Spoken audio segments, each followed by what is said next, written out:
My guest on this episode of the Neil Wilkins podcast is founder and head coach of GoWILD Business Coaching, Mr. Andy Wild. Now, Andy knows a thing or two about the topic we are here to discuss today, which is how to become a solopreneur and all things side hustle into a real business, scaling, growing a business, and actually leading a purposeful and meaningful life. Andy, welcome to the podcast. Thank you, Neil. I appreciate it. And I really appreciate you having me too. I feel like I've just been listening to your podcast on repeat, driving to the gym, in the gym, whenever I'm on the go. And it's so great to finally be able to actually communicate with you live. So I feel very honored. Thank you. Oh, you're too kind, Andy. You really are. Because, I mean, it's people like you that obviously make this thing a thing. It really is. And I think, certainly the value of the experience that you're going to bring to this conversation. I mean, I just listen and ask questions because I'm curious. It is people like you who actually are the wise guys who can, really bring the value to the audience. And I think that's got kind of what brings the magic to it. And I guess, the obvious question for those of the audience who don't know Andy Wild is, where did it all begin? How did you know you were going to be a business person, an entrepreneur, a solopreneur, somebody who could actually grow a business? Where did it all begin? I remember when I was the first image that comes to mind was shoveling neighbors' driveways as a kid. And I remember shoveling driveways, and you make $5, you make $10. I'm 32 now. That's back when I was, 6, 7, 8. You go around with your buddy or I would go around with my sister. And I remember there was just something about, I can make allowance, but if I really work hard and create a future I could create a future for myself, get a little bit more candy money, then that was good. And shoveling snow in the winter came to doing the lemonade sales in the summer. And then I was like, maybe I could go door to door and sell lemonade. And as a kid, I was always like, I'd love to just accumulate a little bit more and just be able to have that extra candy money or video game money or whatever when I was a kid. So I think that's how it started. So was it in the blood then? Was it kind of something you feel you were born with? Because I know this is a question that a lot of people tussle with, is like, am I able to do this? And it might be like I'm in later in life and, I'd like to do it and I see others do it, maybe friends, maybe family. I see obviously a lot of people in social media doing it. And it seems like a huge leap of faith. And for some people, then they'll never do it. Was it something you believed you could do just kind of innately, or was it something you felt you learned? I think when I was a kid, I think I knew that I could create in my little kid mind just a little bit better of a small window of the future by having a little extra funds apart from that allowance. And I believed in myself, and I was like, if I go and knock on 10 doors or 20 doors and sell lemonade or shovel driveways, I know that I'll be able to enjoy just a little bit more candy or buy some Pokemon cards on the weekend. And I was like, in my 7-year-old mind, I'm like, that's better than not doing that. So I guess it was kind of innate. I believed, I'm like, it's like, if I knock on enough doors, it's bound to happen and I'll be able to get that pack of shiny Pokemon cards on the weekend. And that was just important to me. And it always has been, so I always believed in myself. And there's a little phrase there that you've used, which I really want to hook into, which is a little bit more, because I think when people think of kind of, taking a side hustle into something much bigger or, starting out or just really questioning whether or not they're an entrepreneur, they tend to, in many, many cases, get drawn along by this kind of media hype that, everything can be like an overnight success. And, we've got all this phrase, passive income. What you're saying actually is completely the opposite, which is it's just a little bit more. It's building those little incremental gains, those extra dollars here, extra dollars there, that little bit of extra time. It feels like it's a real patience game. Am I reading that right? It is, and I have always viewed it as that. I mean, it's obviously so important to strategically plan and map out your timeline and when you hope to achieve things, and when, assuming all goes well, when you hope to have that entire Pokemon card collection, or that entire, maybe you have a variety of candy to choose from, for lack of, better, or if we fast forward to now, it's like, to be able to establish your dream and have it in a set amount of time. It's very important to strategically plan. But that being said, if you put pressure on yourself to try and build Rome in a day, you're gonna destroy your energy. And so you have to have a broad, you have to have a long timeline with a lot of things on it, but no breakdown what you have to do kind of per month, per week kind of idea. That's how I've always done it. Yeah. And just be patient with the process and your energy as you do it. Don't be hard on yourself, basically. Yeah, that being kind is a really key thing, isn't it? Because, I guess all of us, if we're going to take this kind of route, is going to be, we're going to want to set some tough goals, maybe even audacious goals, or we think, if I really, really smash this, this is going to be the value of that, and I'm going to be able to expand and scale and maybe have multiple franchises or sites or whatever, whatever industry that you're thinking about. But the challenge is, it's not always going to flow, is it? Sometimes you're going to get the hard knocks. Sometimes that product or service idea is not going to work, or it's not going to resonate, or maybe just the timing. Maybe the thing was a good idea, but the timing wasn't quite right through no fault of your own. It's then obviously that things get really testing, don't they? I know when I kind of first started out on my own, the very first time, it was never going to happen. I didn't have the network, I didn't have the funds, the timing just wasn't right. And I kind of backtracked and then kind of got another job, as you do, but just knew that at some point in the future, the timing was going to be right, and then spent quite a lot of time kind of almost moonlighting and starting to kind of build a bit of a network, getting some connections, and as you say, strategically planning, trying to figure out what actually is it that I want to be and that I could do. And it's kind of almost that multitasking in those early days, which felt to me important. Is that something that you see, or is it very much you switch off the old life, you switch on the new life, and you just go for it? I think it has to do with have a goal. You have to know a goal, and you have to have your values. That doesn't mean to say that your goal won't shift and move as they do as you get older and you realize you prefer these things, or you would enjoy this, or maybe you don't want that because that's actually somebody else's goal, and maybe you're wanting somebody else's. And so things change, but to switch on the old life and switch on the new, I think it's more of establish where you are today and what your current life tells you what you want, and follow that goal. And if a new one comes up that your heart goes, hey, I want to pivot and follow that, then just, it's important that you listen to your heart. Now, I'm not saying that when times get tough, don't quit. Because one of the famous lines that I've always heard and always stuck in my mind from Alex Ramosi was, if you don't quit, you can't lose. So when the times get tough, keep going through those tough times. But that doesn't mean to say as soon as something gets tough, just quit. You know what I mean? It's more like, have that goal, know what you value, know what you want, that falls in line with what is your deepest desire, and push towards that goal. Just don't push yourself outside of your balance or your values. I feel like I'm straying from the question a little bit.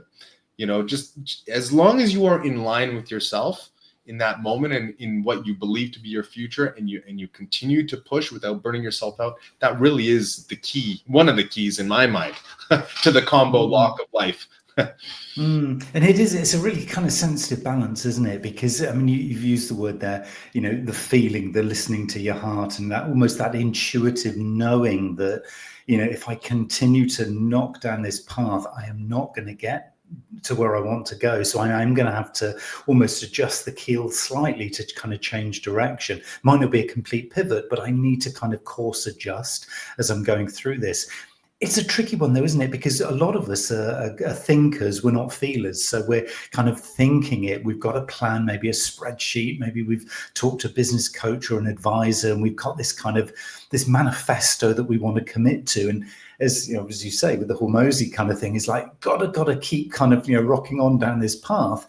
But when is the sign that says, okay, enough's enough, Neil? Now is the time to either start to pause, start to kind of change direction. What are the kind of indicators that enable you to kind of really take that bit seriously? Because otherwise, if you're a really stoic person, I know this because that's what I do, is I will just continue down this path, and I'll end up getting there and thinking, oh, I missed that moment. I could have pivoted, I could have changed, and I won't, because I'm so set on achieving this goal that I've set myself. What are the signs and indicators that kind of draw you back so you can make more sound decisions? So it's funny because I've been out for dinner with my business partner last night of the exterior cleaning company, and I asked myself, he asked this, he asked me, he's like, how can you tell?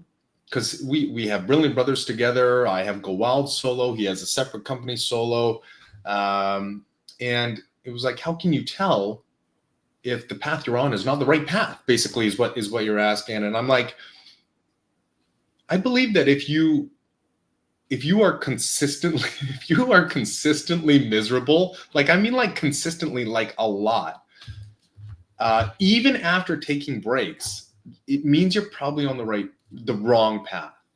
So I can tell you time and time again, I've had issues through the years of how to lead gen, how to do time-based lead gen, how to do money-based lead gen, how to hire, how to train, how to get managers, how to you get up to that $1.5 million per year mark, and now you're trying to onboard a 6-figure manager in your small business, and you're trying to figure and all this stuff, and it's a lot of headache stuff, and a lot of stuff that'll keep you up late.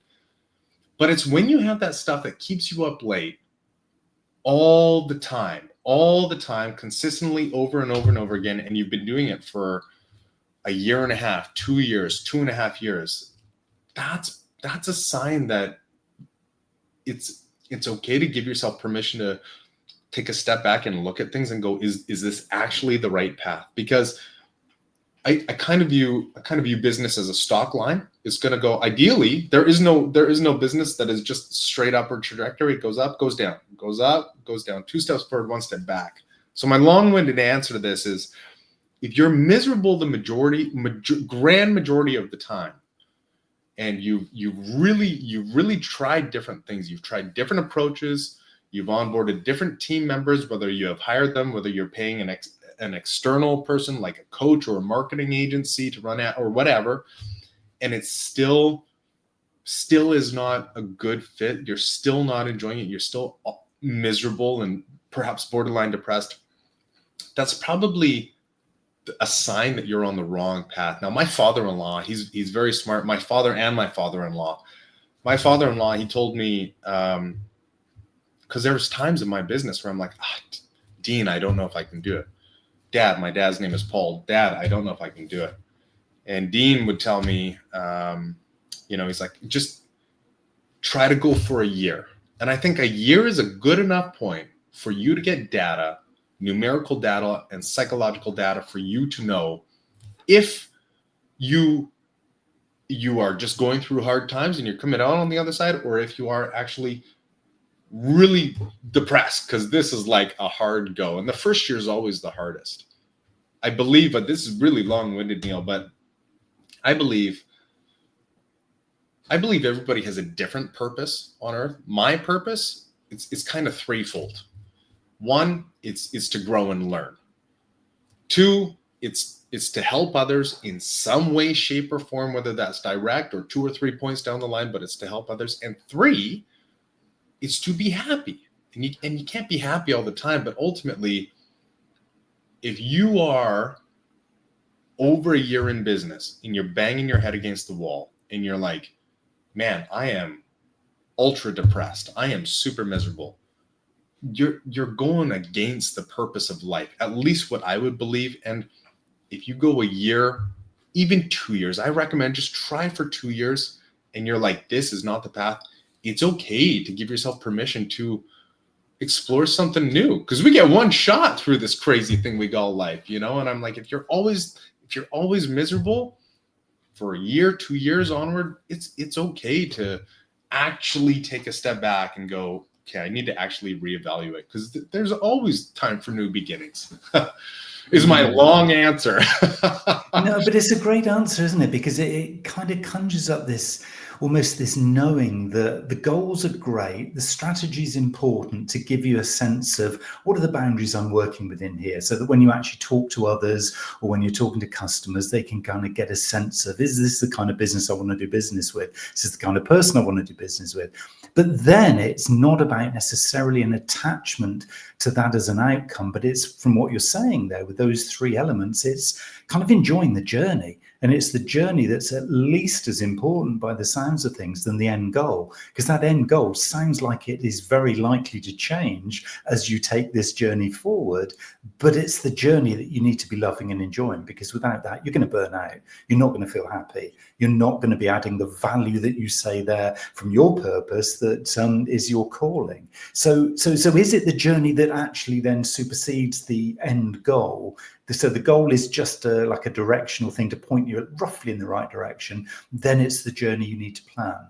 It is. It truly is. And I'll try to not keep my answers long, because like as soon as we get on this very specific topic, Neil, I get very passionate, and it's like the floodgates open up. So good. That's why I'm asking the questions, Andy, honestly.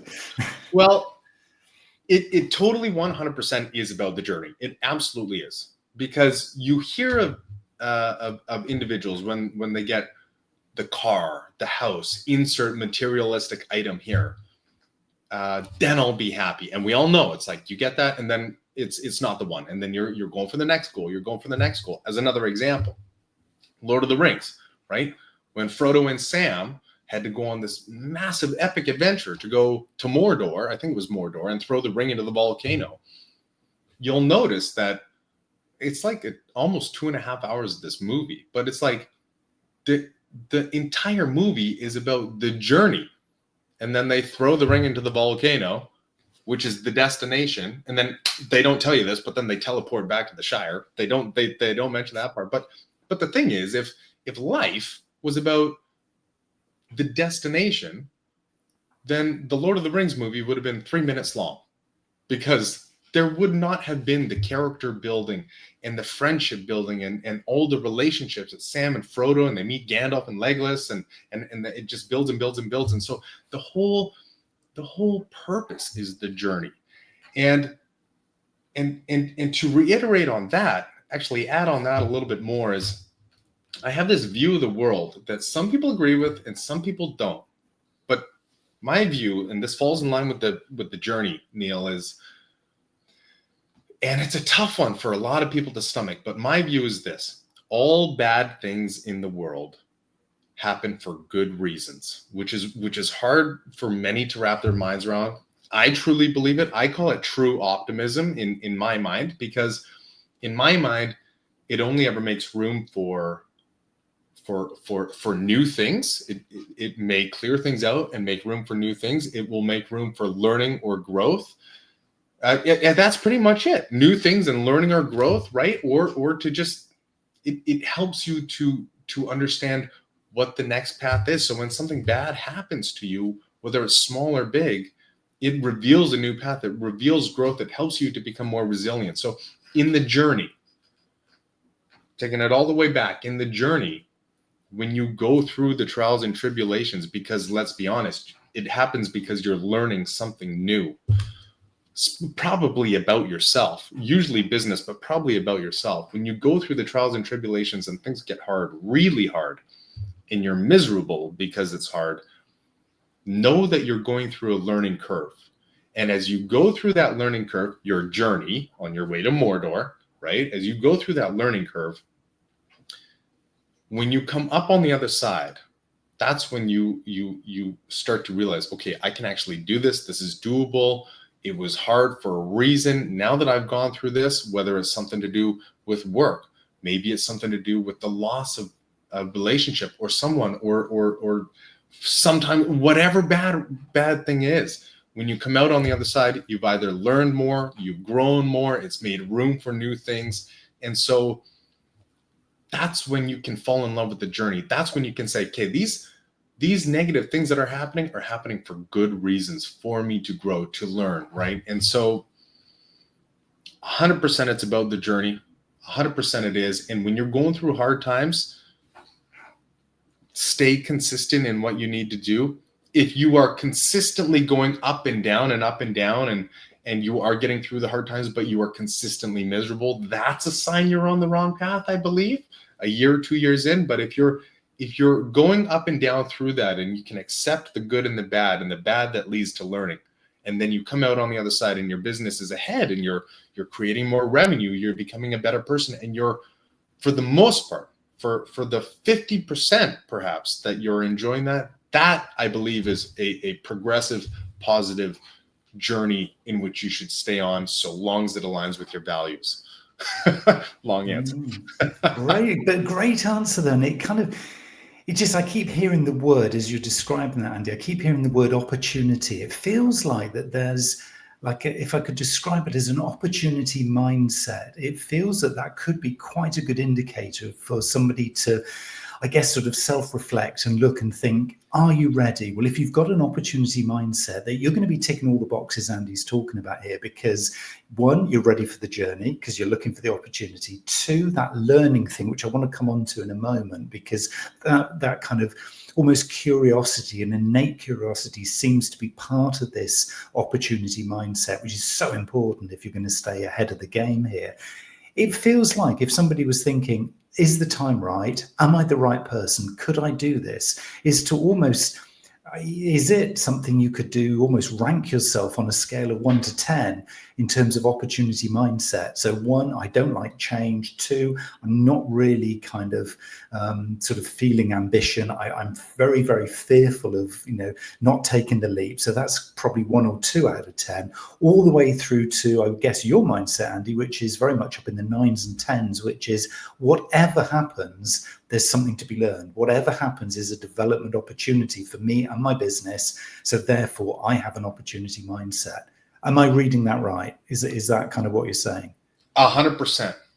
100%. When something bad happens to you, for you, in your path, on your way, you first got to take a step back. You got to feel it.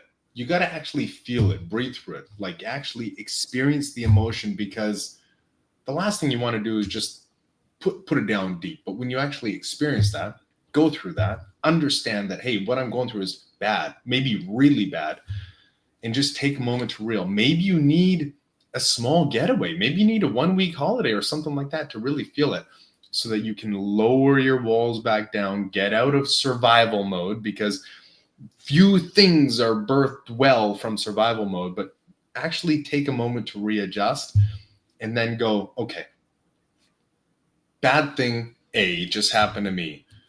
I need to brain dump. I need to write out all the good things that will come from this and that are coming from this. And then I can pivot to not only see where I can grow, but how to potentially avoid this in the future. And you can't avoid everything, but bad things happen to teach you something, help you grow, or help make room for something new. That's what it comes down to. And Neil, you said a great thing too. You said a 1 to 10 thing, right?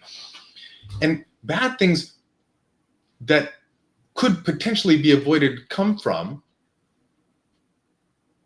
not having a great process system, not being in a great place in your life.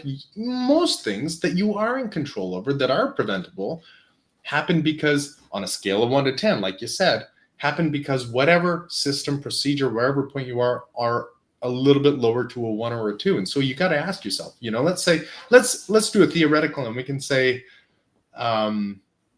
you have a great production manager in your business. You're paying them a great salary, and they get poached, and suddenly you're like, oh my gosh, my tower's falling apart. I got to step in.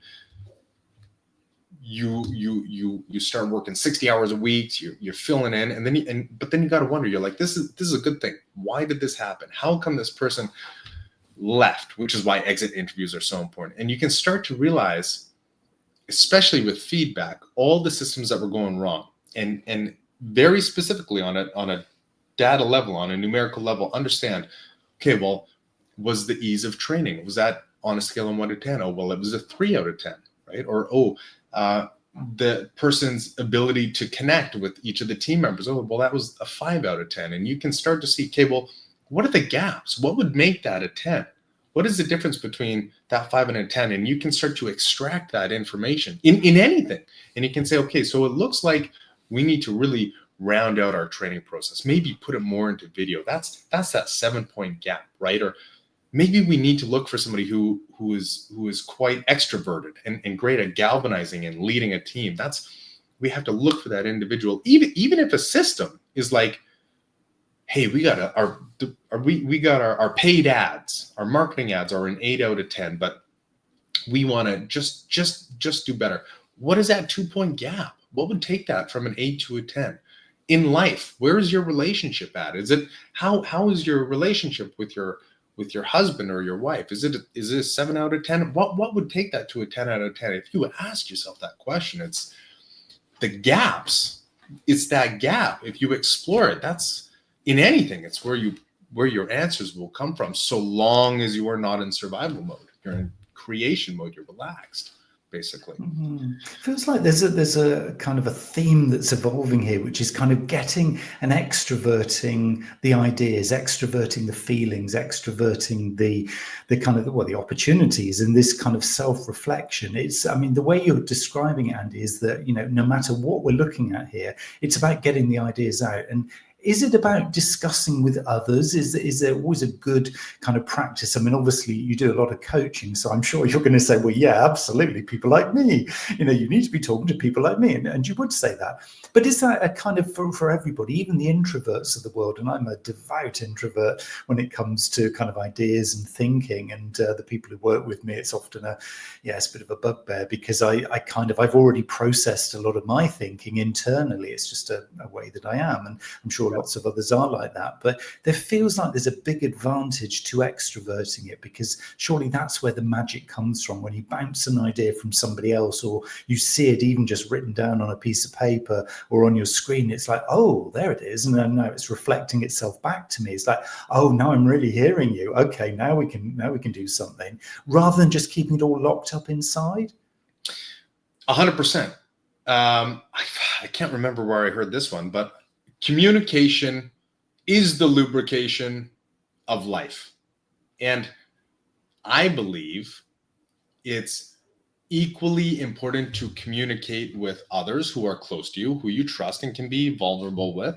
It's equally important to communicate with others as it is to be able to communicate with yourself. And how do you talk to yourself? Because you could question the person that talks to themselves, right? But communicating with one or two people in your life who are willing to listen and who you can be truly vulnerable with, you can really get your thoughts out and get a different perspective. When it comes to communicating with yourself, what I do, what my morning routine is every single morning, is to meditate, to just sit with your thoughts for 10 minutes and just don't deny any thoughts that come into your mind. Don't deny any feelings, whether it's positive or negative feelings, positive or negative thoughts. And once you have just give yourself 10 minutes when you wake up. You sit on the couch with your tea, your coffee, and let it flow through you, and then get it out of your head and onto paper. And in my mind, that's communicating with yourself, because it's when you hold things inside, it's when you don't talk about them with somebody else, it's when you don't get them out of your head and onto paper, that it just rolls and rolls and rolls around. So it's a necessity. It's a building block necessity to progress and mental health, in my opinion. Yeah, communication with others and self. 100%. And there's a word that you used there, Andy, which was vulnerability. Now, this is always an interesting one, and I guess there are, a number of different camps kind of either supporting or sort of saying, oh, it's not appropriate in business to be vulnerable. And then you have other camps that say, absolutely, it is the way that you forge real relationships, because as soon as you're vulnerable, people come into support, and you're never going to get support if you're giving off this persona that's immortal or something like that. And people just don't like that nowadays. Well, what's your take on vulnerability? It feels that it could have a place in this conversation that we're talking about here, in terms of a role in both self-reflection but also communicating with others. I think it's vitally important. I would consider myself to be openly vulnerable because I feel many people who I talk to and communicate with have the walls up and they don't want to they don't show any weakness, right? But to be honest, when others see an individual who is vulnerable, in my opinion, it's so much easier for them to go, I totally understand that. I totally understand what that guy is saying. And wow, I can't believe he just is like, he is open enough to say that. When you open it up and you just expose your weaknesses,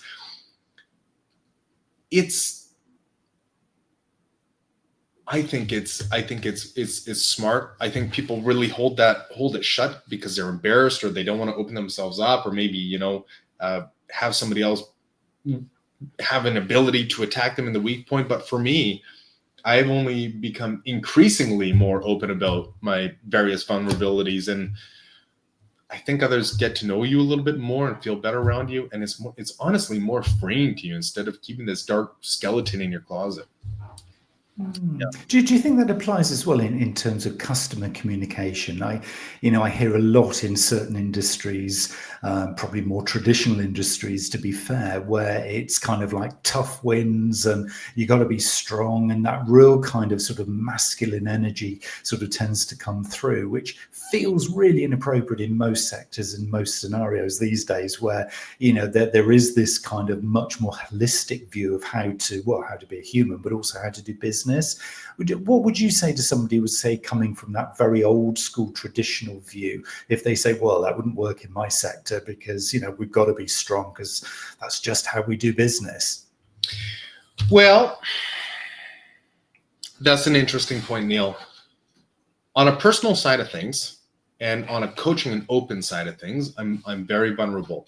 However, on a customer side of things, like an example that came to mind when you said that was providing a service that you are inexperienced with, but perhaps you have just onboarded and you know that you can get good at it and that you will get good at it. You might not know 100% if you can provide, but you're going to be 100% in everything you do with it and learning how to do it. So for example, we do exterior cleaning.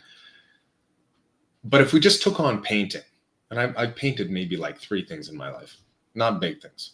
But if we took on painting and I said, okay, we're going to paint, we're going to take on interior painting. And I said to a client, they accepted our first bid ever about painting. And I did my training on painting, and we have our painting crew. And I put in there, I said, 100% satisfaction guaranteed. We will not accept any payment from you at all until you're 100% happy, even a 30-day allowance in case you see any spots. But in my mind, I know we can get it right, but I'm not 100% in belief that we can get this first job right. That's the only part where I would probably reserve back and not say to the customer, hey, I'm not 100% sure if we're going to get this done perfect right through. We might need a second coat. We might not. That's the one part where I would keep my vulnerability and speak to my wife about it, my business partner, and speak to myself. Whereas on the client front, because that is going to get it to 100. Whereas on the client front, I would say, Jeff, thank you so much for accepting our bid. We're going to set it up from this date to this date, and we're going to walk you through the entire process. It's going to be incredibly wonderful. And that would be the part where I would say I would instill 100% confidence and promise to the client, and then work on that back end kind of weakness on the back. Does that make sense? Do you know what I mean? Yeah, so kind of selective vulnerability there, not in a kind of a kind of like sort of dodgy way or anything like that, but just kind of knowing what you are going to win, and saying, right, I can be totally vulnerable here because I totally get, and I'm really kind of, I guess, confident and really trusting in my own abilities to do this bit. So I can just open up. So it would be, I guess, the equivalent would be me talking about marketing. I could be very vulnerable and say, paid advertising, I'm not an expert in. You've got to get somebody else. It just is not my bag. Everything else, pretty much in marketing, yeah, we can have a proper conversation. I can tell you when I'm really strong at and really, really rubbish at, because I know marketing intimately through and through for decades. So yeah, I can see that. But then if I was going to go and do something, maybe consulting, say business development or kind of verging on sales, then that's where the vulnerability would really tighten down, and it would be much more about the practicalities of a strategy and building the plans, etc. So yeah, kind of the vulnerability comes where you're almost safe, I guess, safe zone. Is that fair to say? I think so. I think if it's like your first or second time and you're not 100% sure if something's going to go well, and you in order to learn and grow and to get that job, you can't be 100% vulnerable. You can apply a guarantee or two, like we don't collect until you're 100% happy, or some kind of guarantee, so that you can prove to the client, hey, this is 100% about you. We're going to get this 100% right. And that vulnerability, that kind of tension on the back end where you got to work through that, that's when you can work with your business partner, your husband, your wife, get it on paper, that kind of thing, so that it does go smoothly. Because the reality is, you do need to get that job or that new client or that new service acceptance, so that you can learn and grow. And so long as you, even if you feel vulnerable and you're not sure, but you believe you can get it right, because let's be honest, the world's full of other people who have gotten it right, then it's provide the guarantee, and that helps out with the vulnerability. I'm not sure if I worded that correctly, but you know what I mean? Yeah, I do, and I think there's again another consistent point which I'm picking up here. I just like to kind of play with this one with you. Is this whole idea of network, because it feels that with all the things that we've been talking about here, even though some people listening and watching this might be thinking, okay, I'm going to go for this because all the stuff Andy's been telling me, I could put this together, I could actually do this now. But the word solopreneur is different to entrepreneur. Entrepreneur, you kind of, I think most of us know what that is, but solopreneur is somebody who maybe has an idea, they have a concept, maybe they've designed something, maybe they are looking to take a specialist skill and take it to market. So, but solopreneur implies you're running solo here. The buck starts and ends with you. You're totally accountable and responsible. Nobody else is involved. That doesn't have to be the case, though, does it? I mean, I'm guessing you should and could be surrounding yourself with others who can be supportive for those peaks and troughs that you talk about, for those moments where you do have self-doubt, because undoubtedly on that journey, you are never going to be running at 100%. So how important on a solopreneur journey is having a good network around you? It's extremely important. And honestly, I'll be the first to admit, I don't believe that my networking skills are super strong these days. I do go to events. I do meet with people. I should be going to more. I spend a lot of time building and creating. But the reality is, you have your strengths and weaknesses. And businesses are built on taking everything, including the weaknesses, and turning them up from a 2 out of 10, 3 out of 10 to a 10 out of 10. That's how multifaceted businesses grow, right? Nobody ever goes all the way to the top. There is no Alex Hormozi or Jeff Bezos or anybody like that who goes all the way to the top on their own. That you need a team, not just with you, but in your network. Because even if you were to just go to a networking event, even and got say no new clients, no new, you go to something completely drastically different, you're going to get something from somebody else, because no two paths are alike. Everybody has different journeys. Everybody has something else to offer. So when the more you put yourself out there 100% of the time, the more new ideas will just appear that you may have never heard. And it really is ultra critical for growth. Like, you listen to the Neil Wilkins podcast, you read a new book, you go to XYZ event. It could be a coaching event, it could be a marketing event.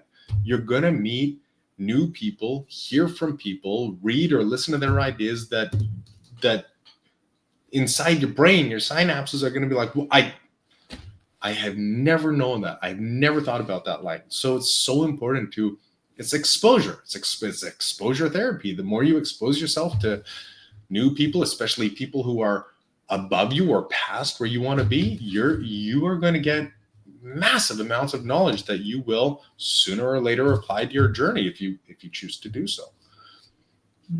Sounds like with all of this, then, Andy, it feels that it's about taking accountability, knowing that you've got choices here. There's not going to be anybody particularly who is going to say you can't do that or you shouldn't be doing that. It's ultimately the decisions are yours. Ultimately, you're going to live or fail by the decisions that you take. And that's probably a very good thing, isn't it? With all of the kind of various ingredients that we've put into this recipe that we've been concocting here in this conversation, it feels like that ultimately that's a good thing. Taking the responsibility and saying, okay, I'm ready. Okay, I can be vulnerable. Okay, I've got a bit of a plan, got some idea. I know what my values are, got a few good people around me. I'm going to enjoy the journey because it's it's doing what I love. What's not to like about this? It starts and ends with you, doesn't it? It does 100%. Responsibility, and another word you said was accountability. And it's so funny because we've all had jobs where we have worked for somebody else, the grand majority of us. And when you work for somebody else, you have somebody else keeping you accountable for your responsibilities, accountable for what you must do in your job. Because if you don't do your job, you're going to get fired. Which means when you go to that job, whatever that job is, if you have a boss, you are doing the things that you like and you also do not like. And you're getting both of them done because your boss is keeping you accountable. This is where a coach comes in, because when you become a solopreneur, right? You enter into a partnership, or you're a solopreneur when you're in that entrepreneur seat and you're at the top of the chain, or you're at the bottom of the tree, however you want to view it.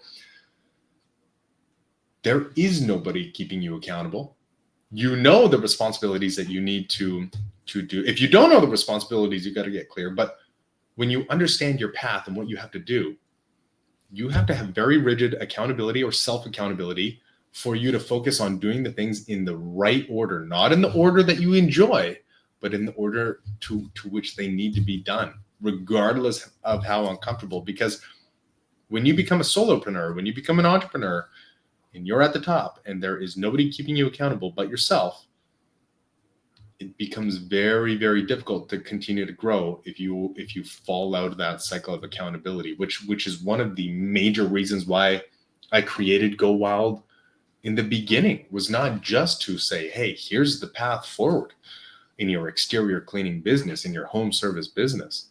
Not only do I literally have the step by step to grow a 7-figure home service business, and if you just followed that, you get there. Not only do I have that, but it's weekly one-on-one calls to ensure that you stay accountable to just the 2 or 3 or 4 things that are most important to your growth in order that week. That's what it comes down to: responsibility and accountability.